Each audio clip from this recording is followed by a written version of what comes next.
딱 한 장 성경 읽기 창세기 제15장이 되겠습니다. 창세기 15장은 하나님과 아브라함의 그 둘 사이에서 계약을 체결하는 것, 하나님과 아브라함이 언약을 세우는 내용을 담고 있고, 창세기 15장과 17장을 우리는 흔히 아브라함의 계약이다 이렇게 이야기를 합니다. 이 두 언약, 두 계약의 내용의 핵심은 자손의 번성과 가나안 땅을 차지하게 될 것이다 라는 약속, 즉 땅과 민족에 관한 약속이다 이렇게 우리가 말씀드릴 수 있고, 계약을 체결하는 그 양식에 있어서 창세기 15장의 아브라함과 하나님의 계약은 계약의 내용과 역사적인 서원 그리고 계약 의식 등 이런 것들이 등장하고 있고, 특별히 이 계약을 맺는 가운데에서 아브라함에게 아무런 조건이 붙어 있지 않다라고 하는 겁니다. 하나님이 일방적으로 아브라함을 축복하시는, 그래서 이것을 하나님의 편무적인 계약이다 이렇게 이야기합니다.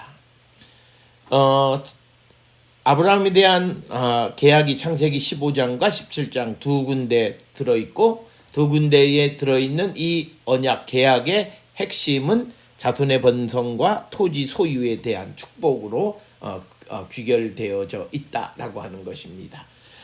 특별히 이제 창세기 15장은 하나님과 아브라함 사이의 대화 형식으로 구성되어 있고, 하나님의 물음에 대한 아브라함의 대답의 형식을 취하고 있습니다.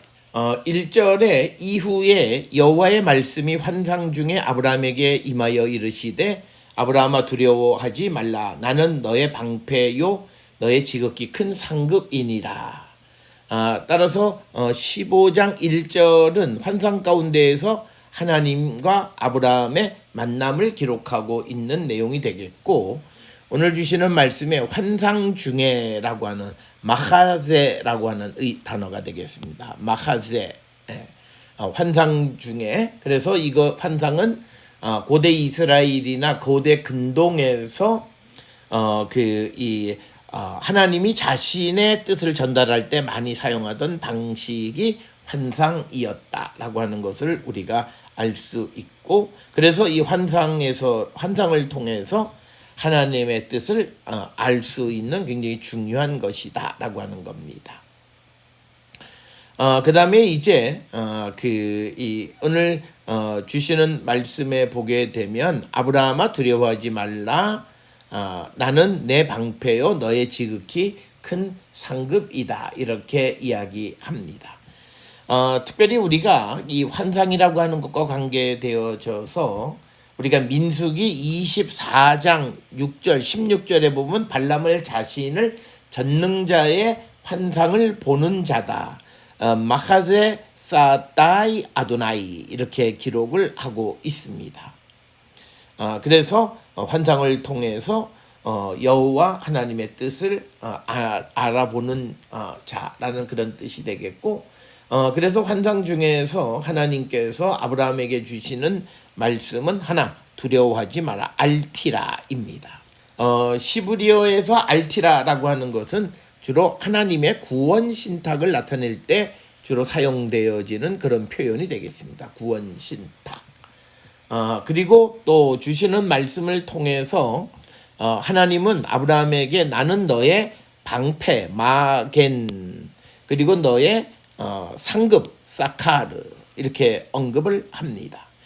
상급으로 번역된 사카르의 원래 의미는 급료 혹은 또는 보상 이런 의미를 가지고 있고, 또 하나님이 자신을 방패로 묘사하는 것은 전쟁의 상황 속에서 지켜주는 자다라고 하는 그런 것. 그래서 여호와 하나님께서 아브라함을 방패로 지킬 뿐만 아니라 더 많은 보상을 주시는 분이다라고 설명하는 것이 15장 1절에 있는 말씀이 되겠습니다.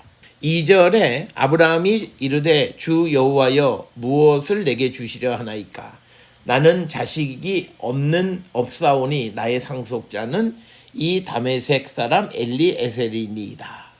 2절 3절에서 아브라함과 여호와 사이에 대화체로 구성되어 있고, 아브라함이 여호와에게 요구하는 요구사항은 후계자 문제에 대해서 이야기하면서 자기가 정한 후계자는 다메섹 사람 엘리에셀이다 이렇게 이야기를 합니다. 2절에서 아브라함이 하나님께 주 여호와여 무엇을 내게 주시려 하나이까라고 하는 겁니다. 이것은 오히려 무엇이 필요하다 하는 관점에서 질문한다라기보다는 아무것도 필요 없다라고 하는 그런 개념의 표현이 아도나이 마 티텔리 나에게 뭘 주시려 하십니까? 라고 하는 말의 의미는 그런 의미이다라고 하는 것이고, 또 나는 자식이 없다라고 하는 겁니다. 아노키 홀렉 아리리면 나는 자식 없이 죽을 것이다라고 하는 것. 내가 자식 없이 이제 죽게 될 것이다라고 하는 겁니다. 그러면서 자신의 상속자는 다메섹 사람 엘리에셀이다라고 하나님께 말하는 내용이 오늘 주시는 말씀이 되겠습니다.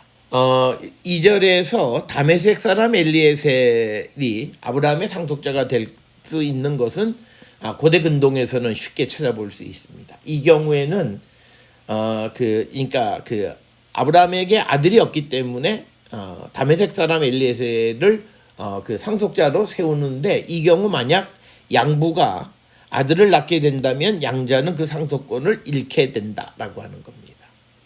그런 규정, 그런 습관들이 있었다라고 하는 것이고, 엘리에셀은 나의 하나님은 도움이다라고 하는, 그리고 구약 성경에 아주 보편적으로 사용되어지는 그런 이름이 되겠습니다.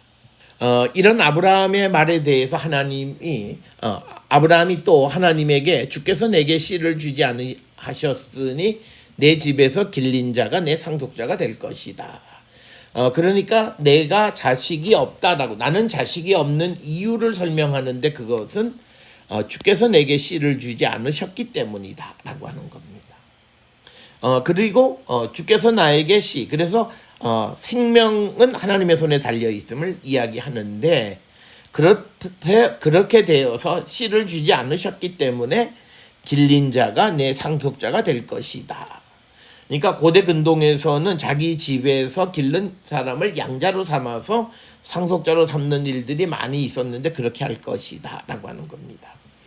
길린 자라고 번역이 됐지만 벤 베이티, 내 집의 아들이란, 내 집의 아들, 내 집에 속한 자가 상속자가 될 것이다 라고 하는 것이 이 말씀이 되겠습니다. 이런 아브라함의 이야기에 대한 하나님의 응답이 4절입니다. 여호와의 말씀이 그에게 임하여 이르시되 그 사람이 내 상속자가 아니라 내 몸에서 날 자가 내 상속자가 되리라 하시고, 그래서 내 몸에서 날 자라고 하는 것, 너의 배로부터 나오는 자가 상속자가 된다라고 이렇게 이야기를 합니다. 그러니까 길린 자가 상속자가 되어질 수 없다라고 하는 것을 말하고 있습니다.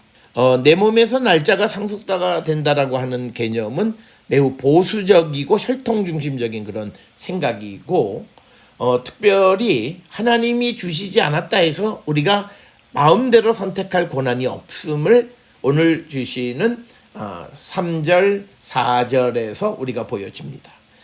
그러니까 아브라함은 하나님이 주시지 않아서 내가 아들이 없어서 내 집에서 길린 자가 내 상속자라고 말하니까 하나님께서는 그가 너의 상속자가 아니다 이렇게 이야기하시고, 오히려 너의 이 태에서 내 몸에서 날 자가 상속자다라고 하는 것을 강조해서 말씀하고 있습니다. 그러면서 5절에서 하나님께서 이제 아브라함에게 어떤 약속에 대한 확신을 주시는 행위가 5절에 그를 이끌고 밖으로 나가 이르시되 하늘을 우러러 무뼈를 셀 수 있나 보라. 또 그에게 이르시되 내 자손이 이와 같으리라. 즉 하늘의 무뼈를 보여주시면서 그 무뼈를 셀 수 없듯이 너의 후손도 이렇게 많아질 것이라고 하는 약속을 주시는 거예요. 지금 아브라함한테 하나님이 주시지 않아서 아들이 없는데 하나님은 너의 몸에서 날 자가 너의 상속자가 된다는 말씀을 하시면서 그것에 대한 보증, 약속에 대한 보증으로서 하늘의 무별을 보면서 셀 수 없는 그 무별과 같이 많은 자가 너의 상속자가 될 것이다, 이렇게 이야기합니다. 그래서 고대 근동에서 자손의 번성을 나타낼 때 주로 하늘의 별 혹은 바다의 모래가에 비유를 하고, 이런 것들은 오늘 이 창세기 15장 5절뿐만 아니라 창세기 22장 17절, 26장 4절, 그리고 바닷가의 모래에 비유하는 것이 창세기 22장 17절과 32장 12절 등에도 등장합니다. 그래서 5절에서 하나님께서 아브라함에게 자손의 번성을 약속하시는 그런 말씀이 되겠습니다. 그래서 오늘 주시는 이 본문의 말씀 5절은 단순히 후손을 얻게 된다라고 하는 그런 의미를 넘어서서 이스라엘이 고대 근동, 즉 지중해 세계에서 가장 탁월한 나라가 될 것이라고 하는 그런 의미가 되겠고, 이것은 신명기 7장 7절에서 여호와가 이스라엘을 택하신 것은 수요가 많기 때문이 아니라 모든 민족 중에서 가장 적기 때문이라는 설명과는 조금 상충이 돼요. 가장 적은 수라고 말하지만, 그러나 5절에서는 하나님께서 그들의 수를 하늘의 무별보다 많게 하실 것이다, 이렇게 약속해서 오늘 주시는 이 5절에서는 아브라함에게 확신을 갖게 하기 위해서 이런 표현을 사용한 것이 되겠습니다. 6절에 아브라함이 여호와를 믿으니 여호와께서 이를 그의 의로 여기셨다라고 하는 것입니다. 그래서 여호와와 아브라함 사이에 언약이 계속되고 있는데 아브라함은 하나님이 하시는 모든 말씀을 그대로 믿었다라고 하는 겁니다.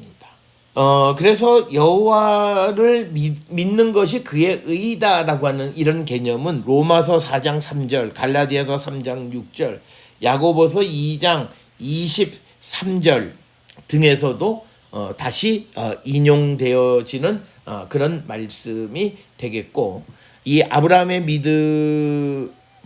믿음의 원형으로 이렇게 우리가 삼고 있는 것. 그래서 믿음은 되어질 것을 믿는 거지 된 것을 믿는 것이 아니다라고 하는 것을 분명히 보여주는 그런 말씀이 되겠고, 아브라함이 여호와를 믿으니 여호와께서 이를 그의 의로 여기셨다라고 하는, 의는 쯔다카, 그의 장점으로 여기셨다, 이런 의미가 되겠고, 이것은 갈라디아서 6장 3절에 이방을 믿음으로 말미암아 의로 정하실 것을 성경이 미리 알고 먼저 아브라함에게 복음을 전하되 모든 이방이 너로 말미암아 복을 받으리라라고 하는 말씀의 배경은 오늘 주시는 15장 6절의 말씀이 되겠고, 이 구절은 로마서 3장 22절 등에서도 다시 재인용되어지는, 그래서 바울에게 있어서 매우 중요하게 여기는 그런 말씀이 오늘 주시는 말씀이 되겠습니다.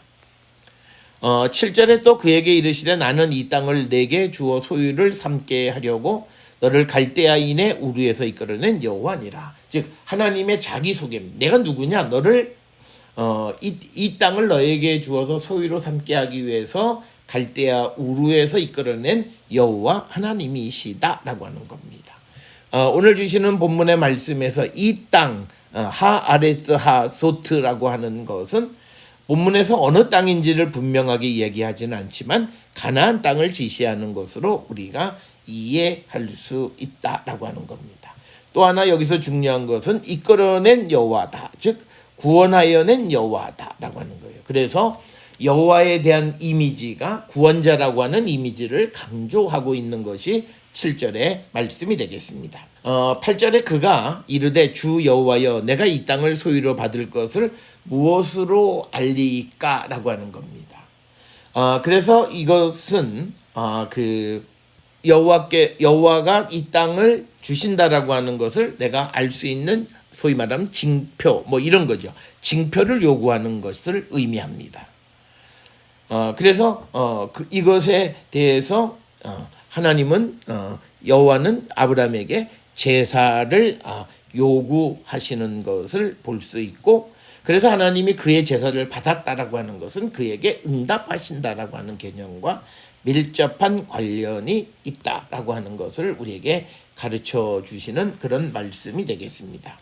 그래서 9절에 여호와께서 그에게 이르시되 나를 위하여 3년 된 암소와 3년 된 암염소와 3년 된 양과 산비둘기와 집비둘기 새끼를 가져올지니라.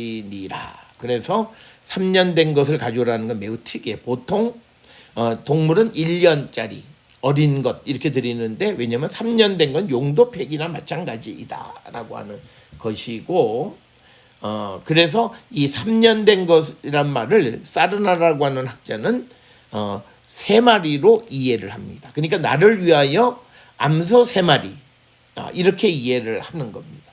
왜냐하면 3년이라고 하는 것은 짐승에게는 너무 오래된 것이기 때문에. 그리고 또 집비둘기로 번역된 고살은 신명기 32장 11절에서는 독수리로 번역이 되어 있고, 또 레위기 1장 14절에 집비둘기는 어린 비둘기란 뜻으로 히브리어에서는 하요나를 사용하고 있다. 그래서 오늘 주시는 이 본문에서 집비둘기로 번역되어 있는 고잘은 우리가 어떤 젊은 새로 번역하는 것이 바람직하다 이렇게 이야기를 합니다. 그래서 15장 9절에서는 소, 양, 염소, 새 모두를 번제로 드렸는데, 이런 제사는 사실은 구약 성경에서 찾아볼 수가 없는 그런 내용이 되겠습니다. 10절에 아브라함이 그 모든 것을 가져다가 그 중간을 쪼개고 쪼갠 것을 마주 대하여 놓고 그 새는 쪼개지 아니하였으며 라고 하는 겁니다. 이것은 짐승과 새를 잡는 것을 통해서 어떤 계약의 의식을 우리에게 보여주는데, 이 중간을 쪼개고 쪼갠 것을 서로 마주대해 놓는다라고 하는 것은 계약 당사자 중 누구든지 어기면 이처럼 중간이 쪼개질 것이다 라고 하는 것을 경고하는 그런 행위가 되겠고, 그 짐승의 가운데를 쪼개는 이유에 대해서 예레미야 34장 18, 19절에 보면 송아지를 둘로 쪼개고 그 두 조각 사이로 지나매 내 앞에 언약을 맺었으나 그 말을 실행하지 아니하여 내 계약을 어긴 그들을 곧 송아지 두 조각 사이로 지난 유다 고관들과 예루살렘 고관들과 내시들과 제사장들과 이 땅 모든 백성을 내가 그들의 원수의 손과 그들의 생명을 찾는 자의 손에 넘긴다. 그래서 그들도 중간이 쪼개지는 운명이 되어질 것이다 라고 하는 그런 의미라고 하는 것을 예레미야 34장 18절에서 20절에 설명을 하고 있습니다. 11절에 솔개가 그 사체 위에 내릴 때 아브라함이 쫓았다. 여기 솔개로 번역된 아이트는 맹금류를 의미하고, 그래서 사르나는 아마도 이것을 시체를 먹는 매 종류로 이해하기도 합니다. 12절에 해질 때에 아브라함이 깊은 잠이 임하고 큰 흑암과 두려움이 그에게 임하더니, 그래서 이제 12절로부터 17절은 아브라함과 여호와 사이의 계약의 후반부로서 이제 여호와가 아브라함에게 후손들에 대한 약속을 주시는 내용이 깊은 잠 속에서 이제 그런 약속을 주시는 겁니다. 특별히 깊은 잠으로 타르데마라고 하는 것은 비정상적인 깊은 잠, 이것은 주로 여호와의 행동하는 어떤 중요한 일을 할 때 깊은 잠에 빠지게 하는 것을 우리가 알 수 있습니다. 특별히 그 가장 대표적인 것이 창세기 2장 21절에 아담의 갈비뼈를 취할 때도 깊은 잠이라고 하는 그런 것을 우리가 보게 되고, 그래서 깊은 잠 가운데에서 장래에 대한 계시를 받게 되어진다라고 하는 겁니다. 13절에 여호와께서 아브라함에게 이르시되 너는 반드시 알라 내 자손이 이방에서 계기되어 그들을 섬기겠고 그들은 400년 동안 내 자손을 괴롭히리라. 그래서 이스라엘이 애굽에서 400년 동안 계기될 것을 예언하는 그런 내용이 오늘 주시는 13절의 말씀이 되겠고, 14절에 그들이 섬기는 나라를 내가 징벌할지며 그 후에 너의 자손이 큰 재물을 이끌고 나오리라. 여기에서 그들이 섬기는 나라를 내가 징벌한다는 것은 출애굽 당시의 재앙을 의미하는 거고, 또 내 자손이 큰 재물을 이끌고 나올 거라고 하는 것은 원래 신명기 15장 13절에 보면 종을 석방할 때 그냥 내보내면 안 되게 되어 있어요. 그래서 출애굽을 할 때에도 12장 38절 등을 통해서 보면 제물을 가지고 나오는 모습이 기록되어져 있습니다. 15절에 너는 장수하다가 평안히 조상에게로 돌아가 장사될 것이요. 아브라함의 평안한 임종을 얘기하고 너는 조상에게로 돌아간다는 것은 완곡업법, 즉 죽게 될 것이다 라고 하는 것의 완곡업법이 되겠습니다. 16절에 내 자손은 4대 만에 이 땅으로 돌아오리니 이는 아모리 족속의 죄악이 아직 가득 차지 아니함이니라 하시더니 따라서 16절에서 이제 4대라고 말하는 도르라고 하는 단어가 사용됐고 자녀의 출생으로부터 부모가